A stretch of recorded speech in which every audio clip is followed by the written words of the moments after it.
show. I've got Dave Cappello. Thank you so much, author. Thank you so much for coming on the program. Sure, Kevin. Man, I've been wanting to sit down and have coffee with you because I read your book, The People's Grocer. John Schwegmann, who developed the famous Schwegmann's grocery store chain. If you know anything about New Orleans, and you do if you're watching this program, you know who John Schwegmann is. Man, how in the world, you know, people are like, this is a funny topic, but this dude did a ton of stuff. And so, like, when you found him, you were just like, I've got to do, how did you come to write this textbook? Well, I came down here from New York in 1995. 95. Well, gee, so that you were like right at the end. Yes, I was. But thank God I was here for the end. For the end. Because I was a business writer, and I was just pretty captivated by the Schwegmann chain, even though it was in its final days. Yeah, it was like wrapping up. And so I definitely noticed that there was something special about it, and I noticed there was something special about the people who shopped there. Oh, yeah, very New Orleans. It's funny, actually, on one of my other episodes, like, I had someone say, like, man, because I had Hayes on. He was on a previous episode. Old guy comes in here for coffee, and somebody was like, "I've seen that guy in Schwegmann's. We all know that guy." And it was like that's like the typical quintessential like crazy New Orleanian. Yeah, I've seen him at Schwegmann's. Like I've seen that guy. Right. Sipping on, pushing his basket, sipping on his beer, and that. I've seen that guy in the store. In the store, yeah. So it was the people that shopped there that attracted you?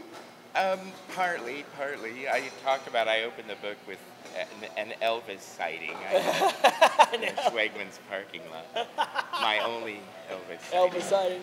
But anyway, I had spent 15 years there as a business writer. Okay.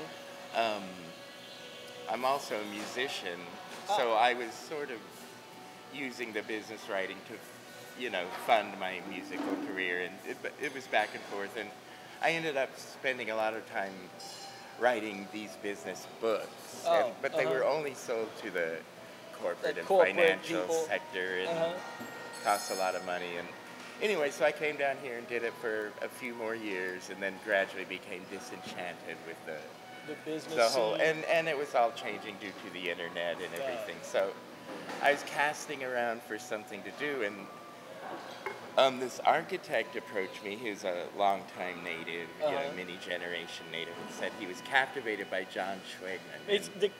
And he heard this tape in the downtown library, which they did a series back in the 70s of New Orleans people. Just like 100 people or whatever. And John Schwegmann was one, and he said, you should go down and listen to I want you to write this book for me, or write a book about this guy, and you're like, all right. Yeah, right. And I was like, I don't know, But I went down and listened to the tape, and it was great. It was so colorful, and he was so charismatic, and the stories were so great, and I was like, okay, well, that's my next project. But John Schwegmann, all right, so you list them all in your book, like, he's a huge contributor to retail. So, like, what is his claim to fame is a ton of different things. Yes. So, like, he does, like, the pharmacy in a grocery store. Yes, that was him. Yes, the parking lot in the front of a grocery store, that was him. Like, he's like, he doesn't get the credit like, Sam Walton. No. This dude did it way before. He was the visionary. He was the ultimate creative retailer of the post-war world, and somehow he's fallen into a black hole. I don't understand. I really don't. It's a mystery. But he invented what is now called the super center. The big box store. The big box discount stores. He was there because his whole emphasis was on low price and discounting, radical discounting, and the Sam Waltons and the Kmarts and all that, they came, 15 years after him. you know, and couldn't have done it. That's the important thing about Schwegmann is they could not have even opened discount stores without the fights that John Schwegmann pursued, court fights and battles, which you talk about. He's the one who opened the laws up for the discount stores to even happen. Yes, yeah. I didn't know that until you absolutely. You know what? I didn't know it either. Crazy. I found out a lot of things that I didn't know. I was always kind of fascinated when I was doing the business writing by the whole retail experience because it's such a big thing. People spend so much time of their day shopping. Oh, yeah. I mean, some people are just totally possessed by it. Yeah. You know, and yet there's so little known about it. It's really the history of it, how it became to it, how did the big box store became the big box store, and it's totally because of John Schwegmann. Yes, absolutely, yes, here, right on St. Claude and Elysian Fields. Yes, you know? That's where he developed. That's it. I mean, when he built his second store, not that one, not the one on St. Claude, but the one on Airline. My grandfather lives right around the corner from the airline store. Oh, really? So he was on the show, and I remember telling. I remember going and shopping in the airline store with Grandma and Grandpa all the time. But it was funny because I was telling my wife a story, and my wife's from Gulfport, you know, and so I was like. Now I was shopping at Schwegmann's with Grandma, and I said, "Well, now this is an old story," and she's like, "I got that." But we would always go to that store, the airline store. So I remember the airline store well.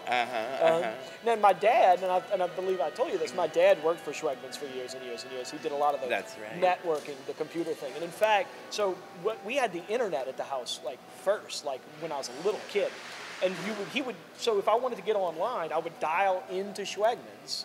And it was all text-based, and it would come up Schwegmann's Brothers Giant Supermarket or whatever, wow. and you would, but it took forever because it was slow as all hell. Right. But you could go in, so you could see, and then and I remember Dad. I was a young kid. Dad would show me how many bottles of Tropicana orange juice is on the shelf at the Gentili store or whatever store. You could see all the stores in it. And that was a miracle in the 80s, right, you know. Right. How many bottles of 10,000. So, however many on the shelf, where they were in the store and that. I mean, that was incredible for the day. Yeah, so it's I got a little soft place, in my heart for Schwegmann. Oh yeah, sure. A lot of people do. Whenever I'm out at a market selling, people just come up and actually one lady came by and said, everybody in New Orleans has a Schwegmann store. Oh yeah, I'll bet. Because I remember as a kid, man, I was a little kid. He worked at my dad worked at the Gentili store, and so there was a balcony up there. Right. And man, it was above the fish section, and that people are going to be shaking their head. See, yes. That's the thing. I never went. You were never there. I found this incredible source from the 1950s, right when they were building it. Right when it was finished, and read about it, and I couldn't believe it. In fact, that's one of the reasons that I wanted to write the book because I heard about it. It's incredible, and it's so never I did a little been research. done. I did a little research on the Gentili store. Okay, so the new Costco over on that Costco store is 197,000 square feet. Okay. So 197,000 square feet. The Gentili Schwegmann's was 255,000 square feet. I know. Well, I got that fact from you, but I wanted to see how that compared to Costco because Costco is just the biggest store. Yeah, it's enormous. It's enormous. And Schwegmann's is quite a percentage bigger than that. It was what another 50,000 square feet. Exactly. Bigger than that's what I was going to say. The Costco today. That's what I was going to say. When he built his airline store, which was the second store that he built, at that time it was 1950, and the largest or the average supermarket was 13,000 square feet. 13,000. And his was 90,000. 90,000. 90,000. So it's roughly 8 times. Yeah, right. Yeah, right. Whatever that. Well, math I can't do is. the math. But So you know, one of the things that, especially like reading the book, or one of the things I've really enjoyed is like and even if you're not into retailing or whatever, you have to give. And again, my grandfather, his last name is Lorman. He grew up in Bywater from that episode. But like, so I come from like a long German Bywater heritage. Mm-hmm. Oh yeah. And so like for me reading this, it was so fascinating because you paint the picture of the Bywater he grew up in, and how Bywater became that. I mean, how that birthed this. Absolutely. I mean, like that to me, I was fascinated by that. Yeah, yeah. That's a whole another dimension to the story, which I tried to. I know not everybody's interested in, you know, retail details or anything like that. But you paint a beautiful picture of that. Yeah, I thought that was really important because he actually did a whole series. See, that's the thing. He had these weekly ads, and he would put in editorials and reminiscences and talk about the happy holidays, and the holidays are all about this and all sorts of things. See, you know, the communist menace in Cuba. And it's funny. So when I'm reading this, all right, like I can't help but like I can't like he's a oddball, weird like Yat business owner, and like I can't like help but think about this coffee shop at my YouTube channel. You know what I mean? Like I can't be like, you know, like. Wait. I'm not taking out paper ads because nobody reads the paper, right? But people watch YouTube. You're a Yat business. Oh yeah, yeah. I'm like, wait a minute. Am I doing oddball stuff? You know, kinda. You know what I mean? Anecdotal. Well, sure, you know? sure. That's what this podcast is all about. It's what, and people like, and people, you know, well, they gravitate toward a good Yat. You know? Right, yeah. Well, he did a series. He started it in the 60s and only got through 3 of them. But, and they were about the history of New Orleans. And very long articles in the ad, you know, which is unheard of. Yeah. But because he's paying for that. But it's more of like, hey, here's this. This is a crazy son of a gun with this. Man, look at this guy's grocery store. I gotta go to Schwegmann. Well, his philosophy was that the store owner has an obligation to maintain a personal relation with the customer. Yeah. So he did that by writing all the time, and it would have been blogging in our day. Yeah, but you know, or a YouTube channel possibly. Yes, exactly. But that was really important to him. So anyway, after he had his stroke, his daughter told me, Margie, that in order to come back from the stroke, try and recover, he went back to this series that he began in the 60s and elaborated. So he ended up with like 14 or 15 installments on this series and it's called Just Like Meeting an Old Friend. and it's this elaborate history of New Orleans that I don't think anybody's really familiar with anymore.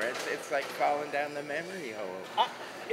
And it's kind of hard to read, not because it's hard to read, but it's just like one thing after another. It's like all these details, so it's sort of up to you to put them in order. And I think that's why everybody has like, okay, so he's a visionary.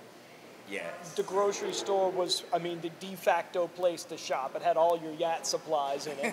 You know, look, for me to get all my Yat supplies, I got to go to Dornax to get this stuff. You know what I mean? Like, exactly. So he's got all the Yat supplies you need, all your local ingredients. Plus, he's a colorful character. There's no wonder why Schwegmann's has that. That is why Schwegmann's has that mystique that it has today. Absolutely. It wasn't just another store. It wasn't another store. It's the whole package. It was all part of New Orleans culture, a big part. And New Orleans culture thrived when he was. He was building those stores in the city in the city's heyday. World, and it was the biggest. It was when the city was at its height. Yes, it was I dare say it was a renaissance.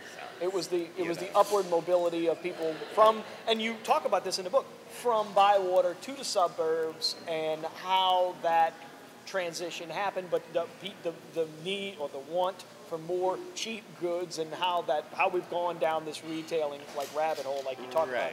But for better or for worse, this is how it happened. Well, I would say that yes, in that series, just like meeting an old friend, there's several installments that are devoted to the Bywater history, and it opens up this whole world that doesn't even exist anymore, and you can't even believe it ever existed. Yeah, really. Yeah, it's absolutely It was like this thriving small town with businesses on everywhere, 100, 200, whatever. I don't even know.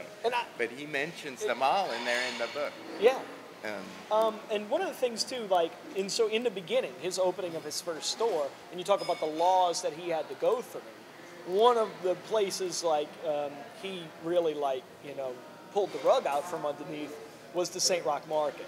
Oh yeah, exactly. Which is I got a kick out of that. And here we are. Today. There's no Schwegmann's. The Schwegmann store looks like hell. It was supposed to be a grocery store because people would tell me, I think it's going to be a Robert's or something. Oh, when's the Robert's supposed to be open? When it's going to open? Yeah, it was supposed to open 3 years ago. Exactly. It's a shell, and hopefully it'll come. I mean, we do need a grocery store. But it is ironic that here we are in St. Roch. Yes, right. And St. Roch is kind of. Right.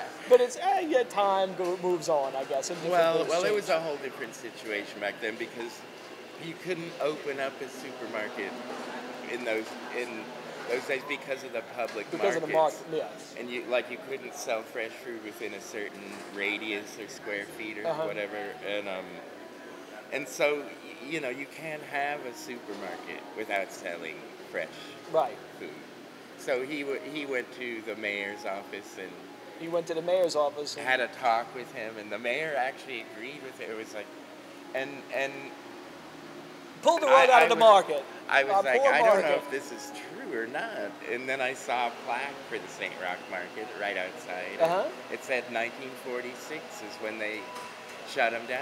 Yeah. And that times perfectly with what was going on. His talk with the mayor. Yes, John Schwegmann did pull the rug out from underneath the St. Roch Market. It's all his fault. But Schwegmann's is gone, and now we're here. So. Yes, right. But it's funny. But man, thank you so much for coming. This is going to be this is really, it's a history of New Orleans. It's a history of New Orleans after post-World War II, pre-World War II. It's a history of Bywater. It's a history of retailing in America. It's an amazing book. It's an amazing book. So the People's Grocer, they can get it where? They can get it from our website. The People's Grocer at Octavia Books. And I'll put the link down below. Is it on like Amazon and stuff yet? No, it's brand new. Yes, it's brand new, and we're still expanding distribution. It will be available there soon enough. Get over to the website, get this book, come check it out, and man, thank you so much for coming to have coffee. You, Kevin. I really appreciate it. Sure. Okay, Take care. Have a good one. All right.